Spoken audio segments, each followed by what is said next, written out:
Je vais vous parler du rapport entre le français et l'anglais pour montrer que même dans le cas où on pense que l'anglais a innové quand il a emprunté au français, en réalité, ce n'est pas le cas. Il a simplement pris certains éléments et pas d'autres. Vous avez le cas classique du chat français, C-H-A-T, qui devient en anglais cat, C-A-T.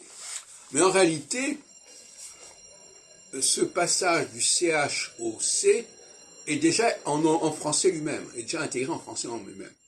Vous avez par exemple le chant, en français, C-H-A-N-T, qui donne la cantatrice.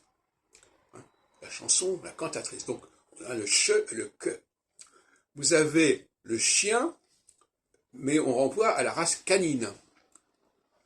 Alors, j'en ai trouvé d'autres. Le cheval, par exemple, ça donne le cavalier.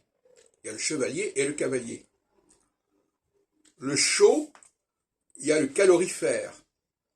La chambre, il y a la camériste.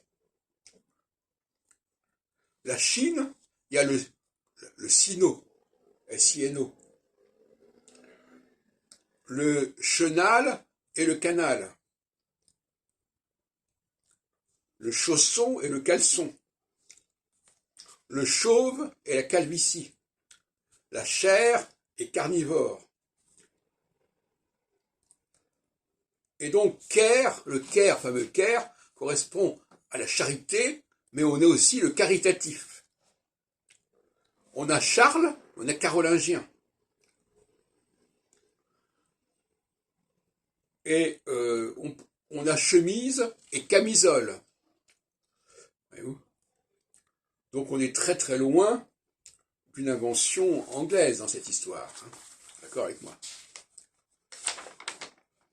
Donc il ne s'agit pas du tout d'une spécificité anglaise, il s'agit d'éléments qui existent non seulement en français mais dans d'autres langues latines, où il y a le che et le c qui cohabitent facilement. On pourrait s'amuser là-dessus très longtemps, mais c'est un exemple de ce que je pourrais appeler les barbarismes de l'anglais qui empruntent des éléments et pas d'autres au français.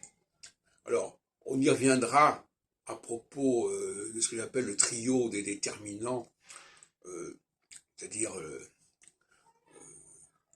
faisable, fait, faiseur, etc. Enfin, on continuera là-dessus.